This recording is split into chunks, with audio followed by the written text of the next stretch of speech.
Brittany from the Royal News Network, let's get back to our amazing Mhm. AMA questions from our incredible joint outspoken RNN audience.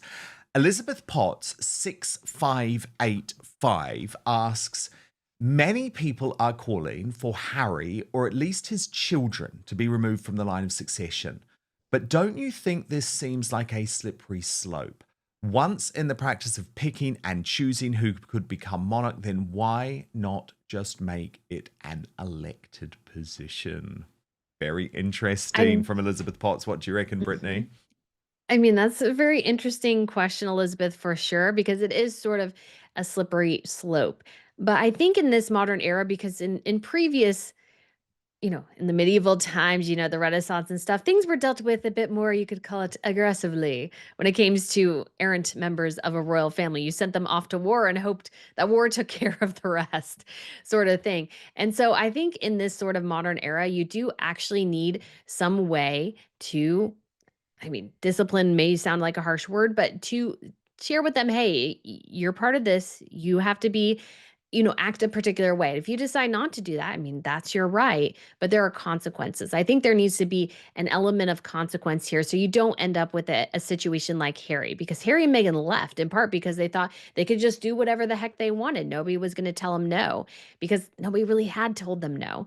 And so I think you need sort of a system here where a no is in in the vocabulary somewhere, or of, "Oh, caution, if you leave, then again, you leave something else behind. You just don't get to go off and do whatever you want without consequences." There has to be consequences here, and I don't know quite how those look, but yeah, being stripped of your place in the line of succession and title, I think that's a great way to keep some royal family members in line. Very good point. Next question from Galloping Cat 1745, who writes, Dan, I'm glad that you've added Brittany as a regular guest. She always has an interesting perspective on all things royals, including royalty from other countries. My question relates to the British press and the royal family.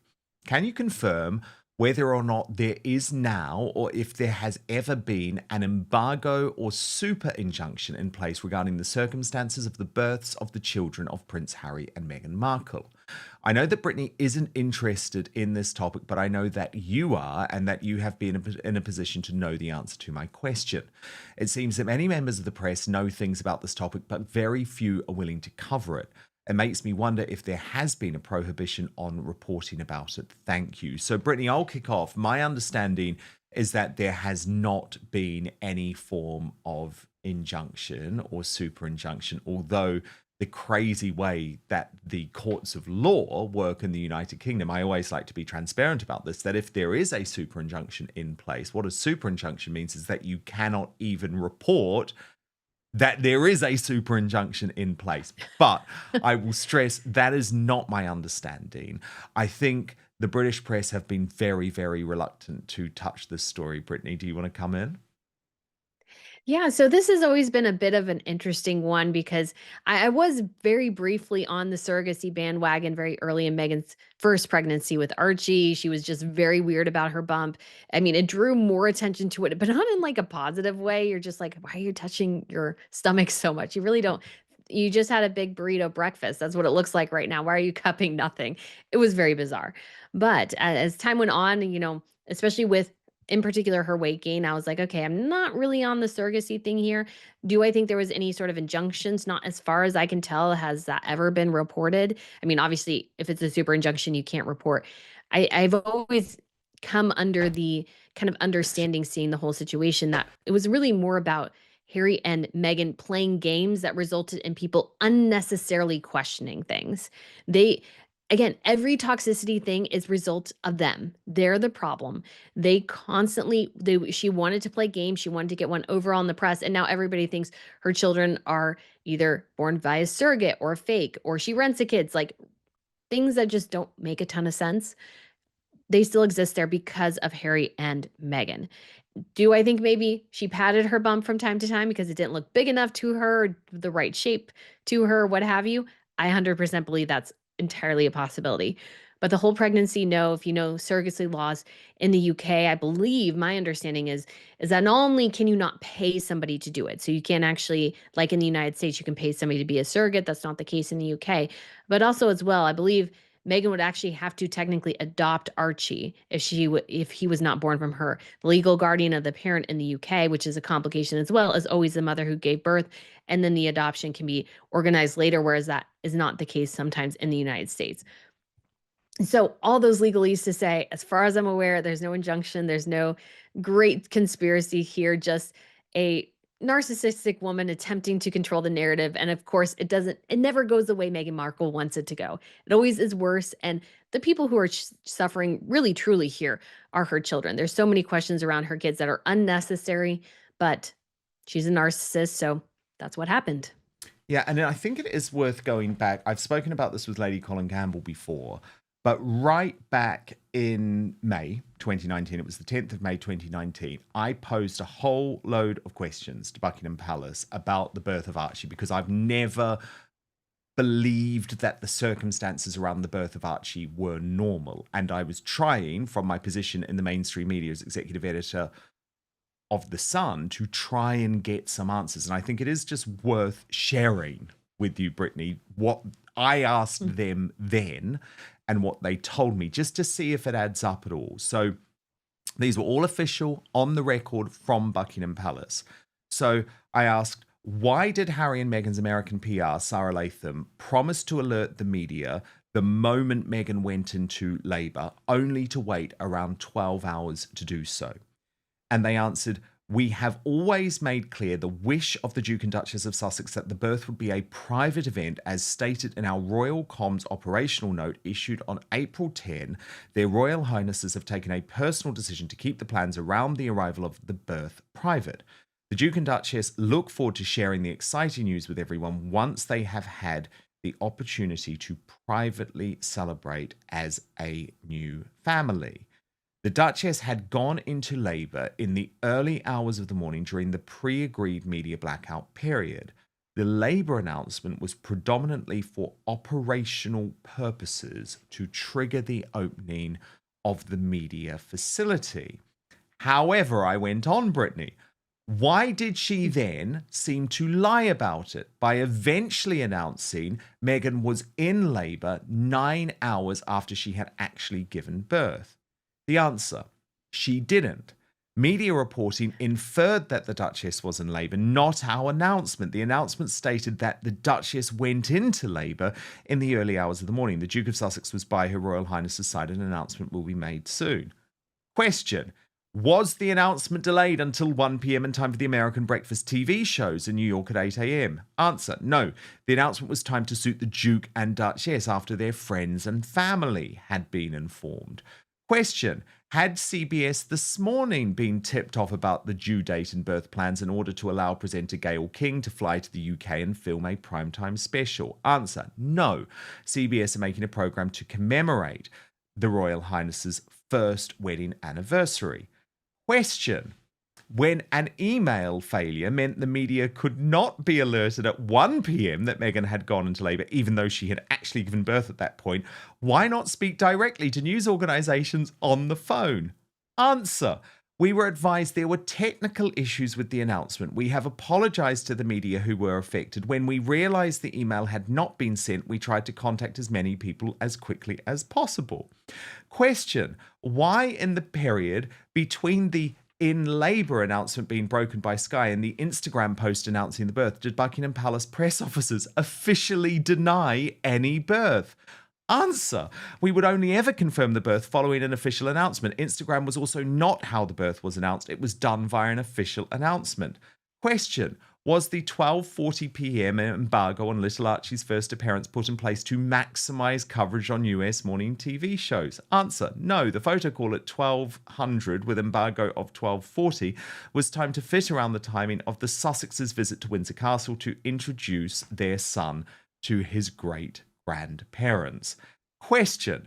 Given Prince Harry spoke publicly about the birth in such lovely detail, why not inform the media of where it took place in order to stop speculation and unnecessary false reporting?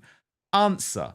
We have always said the birth would be private in accordance with the express wishes of the parents and make it clear on the day we would not be releasing the information. In this context, it is very unfair to blame individuals for stories which the press chose to run.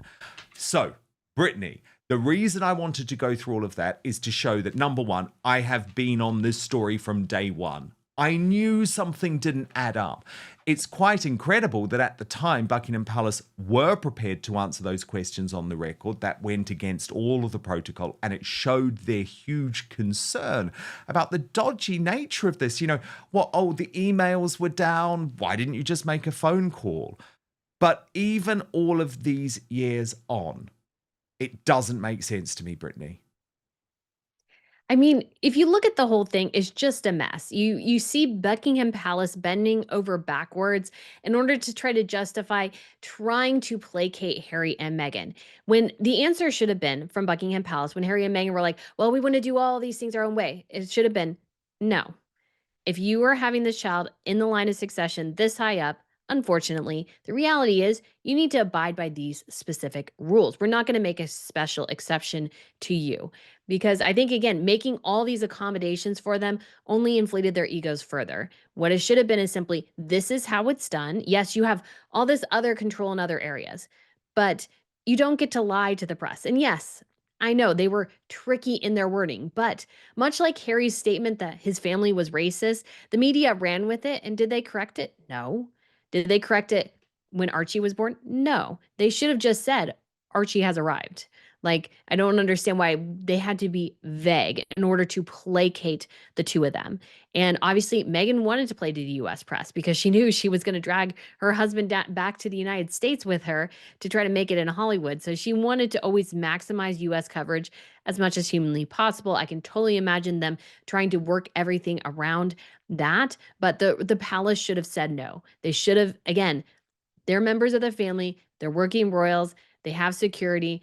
There are certain requirements to live in this world. And if you can't abide by them, then yeah, you're going to have to leave and leave your title at the door. That's Totally. going to be how it has to And work. I'm sorry to try and say that, oh, we didn't lie. It's like, well, you omitted the crucial piece Mhm. of information, just like you admitted where the birth took place. Why? Why couldn't we know the doctors? Why couldn't we know the details? That Mhm. is royal tradition. It was all very, very odd.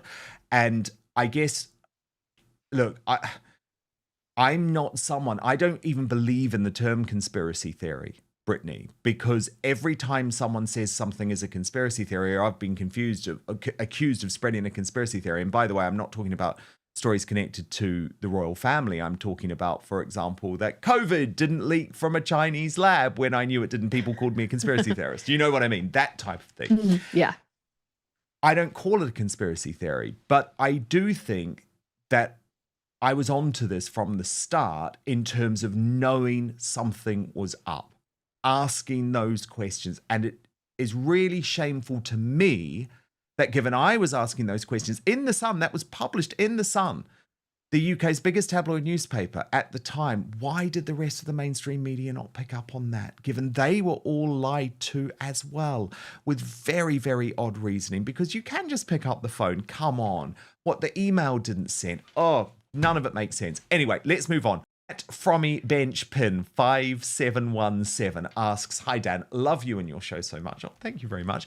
I would ask Brittany if Netflix will cancel Meghan Markle's cooking show after the Centre Bali scandal. Meghan is most likely behind Prince Harry's actions because she is the biggest bully of them all. So, Frommy Bench Pin has a clear view.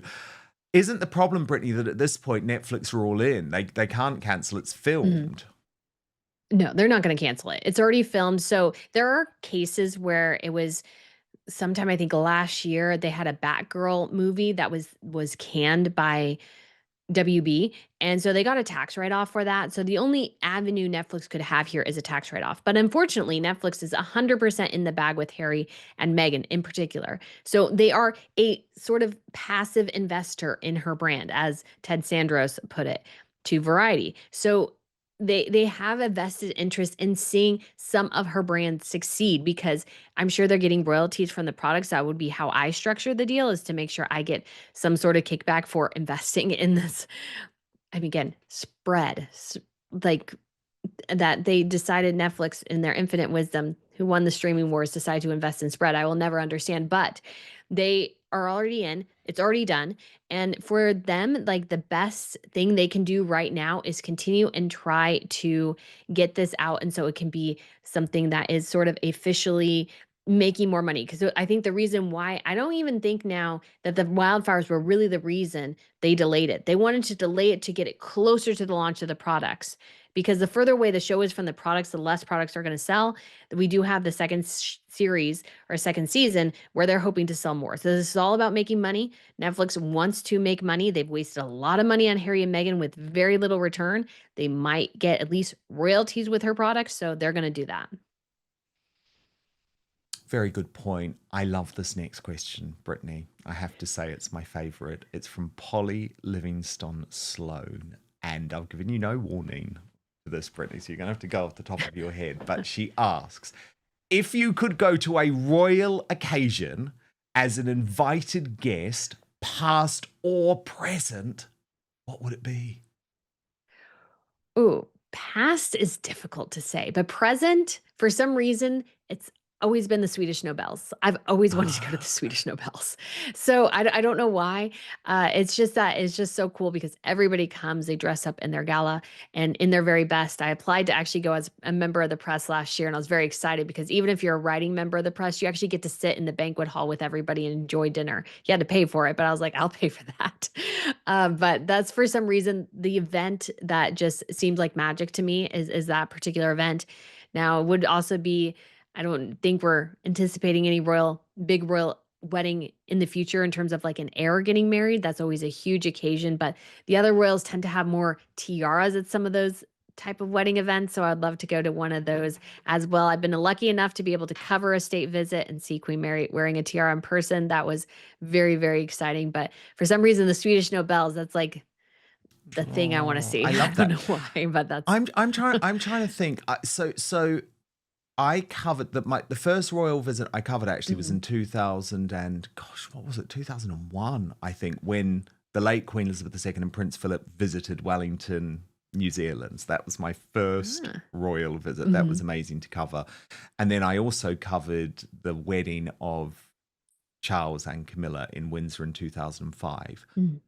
But I think in terms of events, the present event or the most sort of recent event, I guess, would be the wedding of William and Catherine, Mm. because Yeah.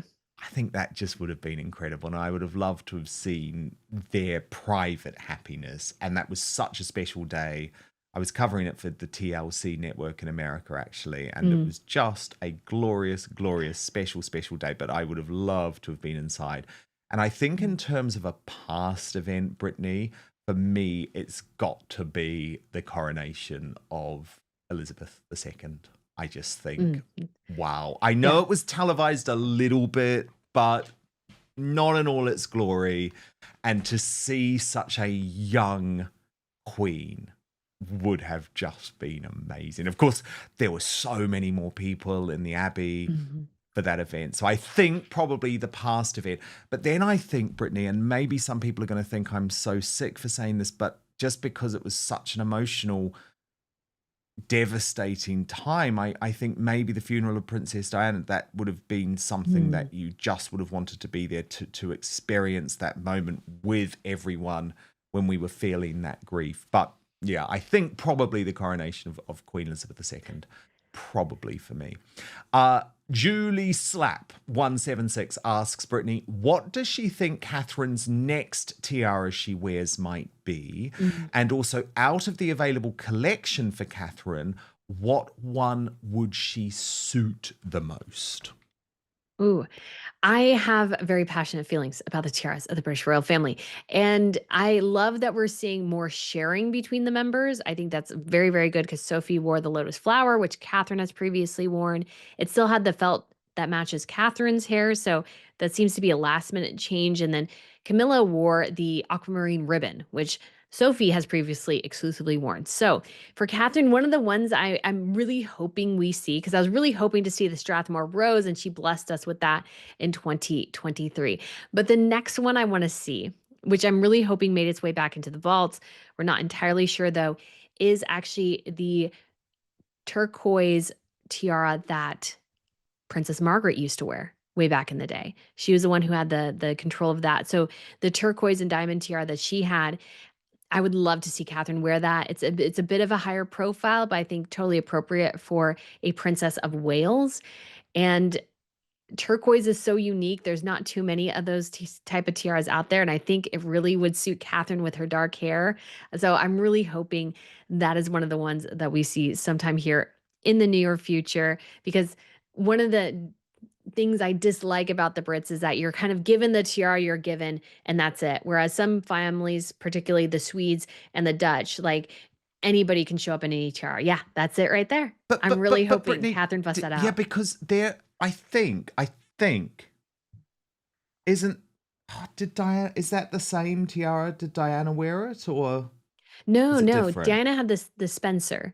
So Oh, Diana okay. exclusively wore pretty much the Spencer. So So they have Diana some similar never design wore elements. the turquoise tiara. Okay. Mm-mm. It was Princess Margaret. She was the one who had the exclusive use of it. And when she passed away, obviously the Baltimore tiara, that one was obviously sold at auction.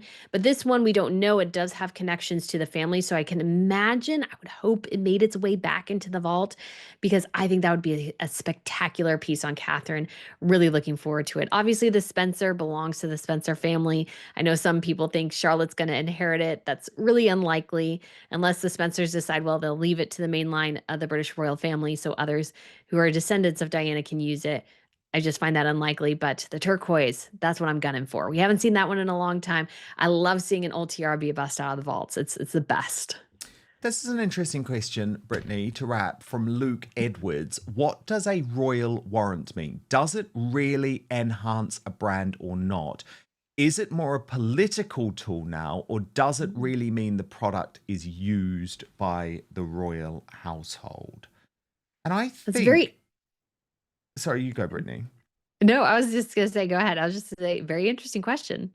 Yeah, well, my understanding certainly, like, because I'm thinking about like Fortnum and Masons, for Mhm. example. The Royals have always loved it and love their products, and obviously they do groceries, and I think they have the royal warrant for grocers and tea.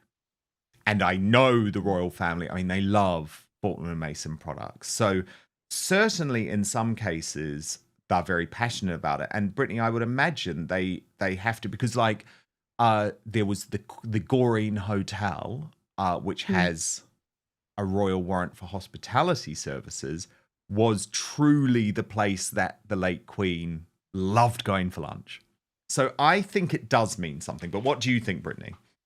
I haven't done too much research on royal warrants myself, but when you see sort of the brands that are chosen, they're definitely quintessential royal brands. Jaguar has one. Yes, Burberry has one. Yes. And so I think it reflects obviously that the royals have used these products. I don't think it's like absolutely outside the question that, oh, they're just choosing these for political reasons. Now, will that come up from time to time? I mean, that's entirely possible. Don't want to rule out that possibility. But I think most of the time, I think what Camilla's hairdresser was given a royal warrant. So they definitely give them out, you could say a Yes. little bit as favors, but it's like if you love a brand, if you're wearing the brand constantly, for some reason, I think clothes when I think of royal warrants, that if it's a passion of yours, like Alexander McQueen could end up with a royal warrant at some point. Emmy London is another brand favorite of Catherine. They could end up with one at some point. She wears a lot of their shoes. And so I definitely see them giving them out based on what they are passionate about. They're like, their royals are like, well, I like this particular product. So let's go ahead and represent this one here. I think Yeah, it's exactly. Because absolutely fabulous. because It's some are amazing. so like run of the mill, like Samsung Mhm. TVs apparently has a royal warrant, Oh, but I then didn't know so that. does the Ritz, and we know that Yeah. King Charles absolutely loves the Ritz. He made Mhm. his first public appearance with Camilla there, so certainly that is a hotel that the royal family has always loved. So it's interesting. I think you're probably right. I think some of them are probably a little bit political, or because Mhm. I presume they have some type of commercial relationship. I actually don't know how that works, to be honest. But I think some, certainly when I think of like the Goring Hotel and Fortnum and Masons and Mhm. Jaguar and the Ritz, that comes from a place of like genuine love. When a royal baby is born, the machinery of the palace moves like clockwork. Announcements go out. The easel appears on the forecourt. The press waits. The public celebrates. And everything follows a well-rehearsed script. So why, 6 years later, are people still asking questions about the day Archie Harrison entered this world? Because something about May 6th, 2019 has never quite added up. Let's go back to the facts, the documented, undeniable facts. Buckingham Palace released a statement in the afternoon of May 6th confirming that Meghan had gone into labor in the early hours of the morning. But a second announcement, released within less than 20 minutes, stated she had already delivered a son at 5:26 a.m. that same morning. Stop. Read that again. Two announcements, 20 minutes apart. One saying she's in labor. The other saying the baby is already here. That is not a clerical error. That is a communications failure, or something far more deliberate. Because in the world of royal protocol, these announcements are not drafted on the fly. They are prepared. They are proofread. They go through layers of staff. And yet somehow, the palace told the world Meghan was in labor after the baby was already born. My take. That wasn't a mistake. That was damage control in real time. Here's what makes it even more confusing. Contrary to reports which had stated Meghan had planned a home birth in Windsor, she actually delivered Archie at the Portland Hospital in London. It was later revealed that the couple had been whisked to London on Sunday night by their security team and stayed at the hospital overnight until Archie was born. So the plan was a home birth. The reality was a secret overnight hospital stay that nobody announced until after the fact. Now, people change birth plans. That happens.